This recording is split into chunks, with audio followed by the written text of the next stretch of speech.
Hello दोस्तों, स्वागत है आपका हमारे चैनल में। आज के हम इस वीडियो में जो क्लास 12 का भौतिक विज्ञान के चैप्टर है दोस्तों, गतिमान आवेश तथा चुंबकत्व, तो इस चैप्टर का बहुत महत्वपूर्ण क्वेश्चन बताएंगे दोस्तों। यह क्वेश्चन आपके बोर्ड एग्जाम के लिए बहुत महत्वपूर्ण होने वाला है दोस्तों।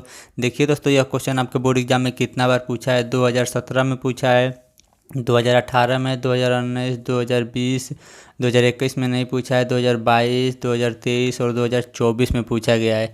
यह क्वेश्चन दोस्तों बोर्ड एग्जाम में हर साल पूछा जाता है, तो यह क्वेश्चन आपके बोर्ड एग्जाम के लिए बहुत महत्वपूर्ण होने वाला है दोस्तों। और दोस्तों यह क्वेश्चन आपके बोर्ड एग्जाम में 5 नंबर में पूछा जाएगा। तो यह क्वेश्चन अगर आप तैयार कर लेते हैं तो आपके बोर्ड एग्जाम में दोस्तों 5 नंबर कन्फर्म हो जाएगा। इसलिए दोस्तों इसको ध्यान से समझिएगा। हम दोस्तों इसको बहुत आसानी से समझाएंगे, एक एक टॉपिक को। केवल इस क्वेश्चन को आप समझ लेंगे तो आपका बोर्ड एग्जाम में 5 नंबर कन्फर्म हो जाएगा। और दोस्तों हम क्लास 12 बोर्ड एग्जाम के लिए सभी विषय का महत्वपूर्ण क्वेश्चन का वीडियो बनाते हैं। अगर आप उसका वीडियो देखना चाहते हैं तो इस वीडियो में हम अपना व्हाट्सअप नंबर दे देंगे। उस व्हाट्सअप नंबर पर एसएमएस करके क्लास 12 बोर्ड एग्जाम के लिए सभी महत्वपूर्ण क्वेश्चन का वीडियो देख सकते हैं। तो चलिए दोस्तों हम वीडियो को स्टार्ट करते हैं बिना समय बर्बाद किए।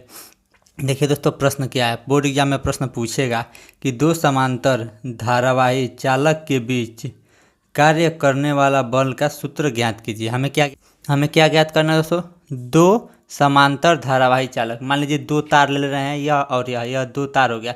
इन दोनों को ऐसे समांतर रख देंगे और इसमें धारा प्रवाहित करेंगे। क्या दोस्तों?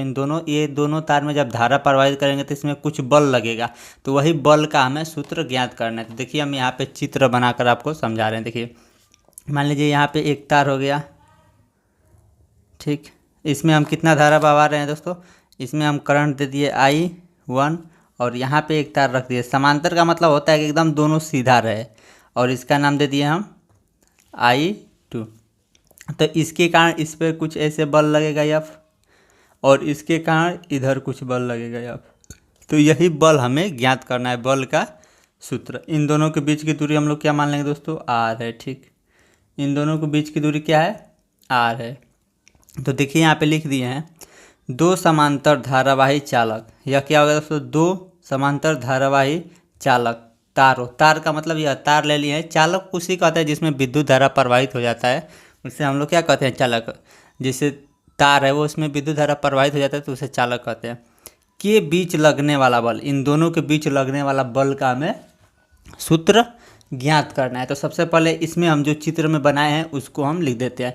यहाँ पे लिख देंगे माना दो समांतर धारावाही चालक, इसको मान लेंगे P, इसको मान लेंगे Q, RS। तो क्या मान लेंगे? माना दो समांतर धारावाही चालक है, पहला PQ है और दूसरा RS है, और यह परस्पर कितना दूरी पर है दोस्तों?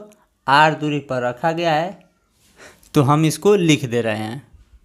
तो देखिए हम यहाँ पे लिख दिए माना दो धारावाही चालक PQ तथा RS। यह हो गया PQ तथा RS, दोनों कितने दूरी पर रखे हैं दोस्तों? R दूरी पर रखे गए हैं। अब हम लोग क्या लिखेंगे दोस्तों? जो यह PQ तार है इसके कारण चुंबकीय क्षेत्र, तो यहाँ पे लिखेंगे PQ। हमें तो क्या निकालना है? बल निकालना है, लेकिन हम लोग यहाँ पे उसको निकालने के लिए सबसे पहले क्या करेंगे? चुंबकीय क्षेत्र निकालेंगे। तो यहाँ पे लिखेंगे PQ के कारण बल। यहाँ पे लिखेंगे दोस्तों सॉरी दोस्तों, PQ के कारण विद्युत क्षेत्र। क्या निकालेंगे दोस्तों? PQ के कारण विद्युत क्षेत्र। हम लिखेंगे PQ के कारण विद्युत क्षेत्र, कारण विद्युत क्षेत्र। तो विद्युत क्षेत्र क्या हो जाएगा? इसको मान लेंगे V1।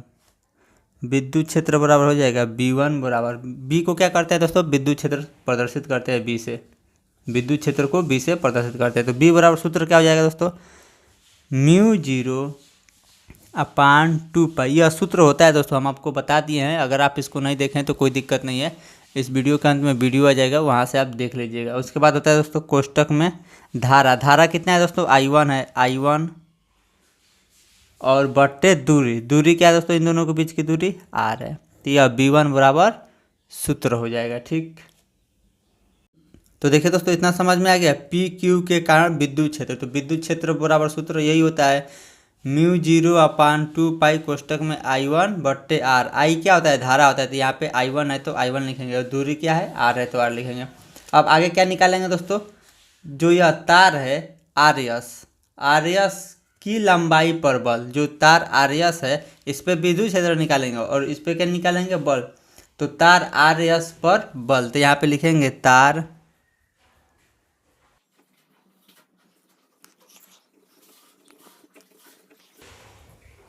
तो देखिए दोस्तों यहाँ पे लिख दिए हैं तार आर एस, मान लेंगे यह तार आर एस, इसकी लंबाई कितनी है यल, पर बल। क्या दोस्तों देखिए, इसके कारण इस पर विद्युत क्षेत्र निकालेंगे और इसका बल निकालेंगे, जो आर एस है इस पर बल। तो देखिए तार आर एस, यहाँ पे लिखे हैं ना तार आर एस की लंबाई यल, इसकी लंबाई क्या मान लेंगे यल पर बल। तो बल बराबर सूत्र होता है दोस्तों एफ बराबर क्या होता है, आई लिखेंगे यानी धारा, तो इसमें धारा कितना है I2 है, तो I2 हो जाएगा। ठीक, फिर उसके बाद होता है चुंबकीय क्षेत्र, तो चुंबकीय क्षेत्र को B से प्रदर्शित करते हैं, तो यह B1 हो जाएगा। फिर उसके बाद लंबाई, इसका लंबाई कितना है दोस्तों यल, यह सूत्र होता है दोस्तों, इसको हम बता दिए, अगर आप नहीं देखें तो वीडियो देखेंगे तो यह समझ में आएगा।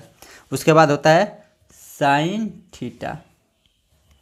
अब से देखिए दोस्तों साइन थीटा क्या होता है, साइन थीटा इसके बीच का कोण होता है, तो इसके बीच कितना कोण है दोस्तों 90 अंश का कोण है। तो यहाँ पे लिखेंगे चूंकि थीटा बराबर 90 अंश, चूंकि थीटा बराबर क्या है 90 अंश, तो यहाँ पे थीटा की जगह पर हम लोग क्या रख देंगे 90 अंश रख देंगे। तो देखिए अब इसको हम लोग हल करते हैं दोस्तों, देखिए यह हो गया एफ बराबर, यह I1 है तो I1 लिख देंगे, सॉरी I2 है ना तो I2 लिख देंगे। उसके बाद देखिए B1 का मान कितना है, देखिए इतना है, यह B1 की जगह पर हम इतना लिख सकते हैं। I2 है तो I2 लिख दिए, और B1 देखिए B1 बराबर इतना है ना, तो B1 की जगह पर हम इतना लिख देंगे। तो B1 की जगह पर इसमें बीच में कुछ नहीं है तो क्या है गुणा हम लिख देंगे, आपको समझ में आए। देखिए I2 है तो I2 लिख दिए, B1 की जगह पर अब यह लिखेंगे क्या है दोस्तों μ0/2π, और कोष्टक हटा देंगे, या कोष्टक का मतलब क्या होता है दोनों के बीच में गुणा है, तो यहाँ पे गुणा लिख देंगे, गुणा या बिंदी लिखे कोई फर्क नहीं पड़ेगा। तो गुणा क्या है दोस्तों I1/R, इतना समझ में आ गया। I2 की जगह पर I2, B1 की जगह पर इतना, ठीक। उसके बाद यल बचा है ना तो गुणे यल लिख देंगे, यल बचा है, ठीक। उसके बाद देखिए साइन थीटा, साइन थीटा की जगह पर क्या लिखेंगे दोस्तों गुणे, इसके बीच में कुछ नहीं है तो गुणे, तो साइन 90 अंश, साइन 90 अंश। 90 अंश क्यों लिखेंगे दोस्तों, क्योंकि थीटा की जगह पर हमें क्या लिखना है 90 अंश। एक बार और दोस्तों अब ध्यान से समझिए हम क्या किए हैं, एफ है तो एफ उतारे हैं, बराबर है तो बराबर, I2 है तो I2। अब देखिए B1 की जगह पर हम लोग इतना रख दिए हैं μ0/2π गुणे, कोष्टक हटा के गुणे लिख सकते हैं I1/R, इतना हो गया इतना के जगह पर।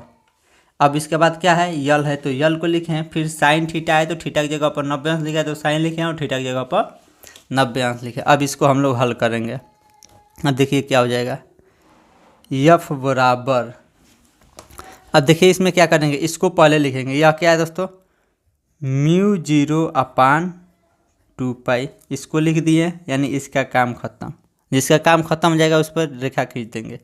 उसके बाद क्या लिखेंगे डाट लिख दे रहे हैं। उसके बाद I1,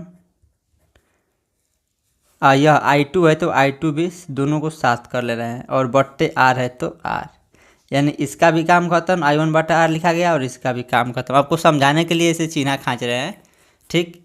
ये अब इसका भी काम खत्म, इसका भी काम खत्म, इसका भी काम खत्म, अब क्या बच गया यह बच गया। तो यह क्या है दोस्तों यल है, तो यहाँ पे डाट यल लिख देंगे। अब देखिए क्या होता है, चूंकि यहाँ पे लिख देंगे चूंकि साइन 90 अंश बराबर क्या होता है 1 होता है, तो साइन 90 अंश का मान क्या होता है 1 होता है, तो इतना की जगह पर हम लोग क्या लिखेंगे 1।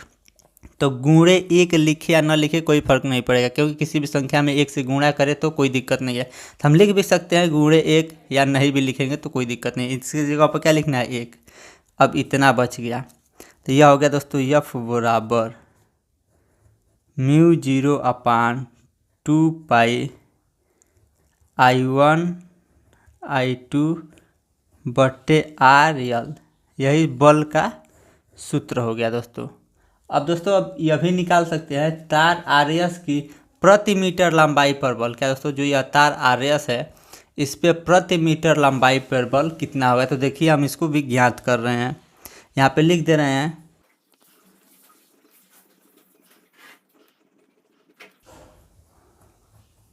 देखिए यहाँ पे लिख दिए दोस्तों, तार आरएस की प्रति मीटर लंबाई पे बल। तो प्रति मीटर लंबाई पे बल निकालने के लिए कुछ नहीं करेंगे, जो यह यल इधर है इसको बराबर के इधर ला देंगे। तो देखिए इसके बीच में कुछ नहीं, तो क्या है, गुणा है। तो जब बराबर के इधर गुणा में है तो बराबर के इधर आएगा तो भाग्य में आ जाएगा। तो यह हो जाएगा यफ भाग्य यल। यल क्या किया है, बराबर के इधर ला दिया है। उसके बाद बराबर क्या बच जाएगा, μ0/2 पाई I1 I2 बट्टे आर। तो यह हो गया दोस्तों एकांक लंबाई पर। या यह भी दे देगा, इतना प्रश्न में दे देगा, यह लिख देगा यह पापानियल और बोलेगा इसको सिद्ध कीजिए। तो आप ऐसे ही इसको भी सिद्ध कर सकते हैं। ठीक, इतना समझ में आ गया दोस्तों। तो यहाँ पे इस क्वेश्चन का आंसर हो गया। अगर दोस्तों आप इसी तरह वीडियो देखना चाहते हैं तो हमारे चैनल से जुड़े रहें या हमारे व्हाट्सएप पे जुड़े रहें। आगे के हम वीडियो में आगे का महत्वपूर्ण क्वेश्चन बताएंगे।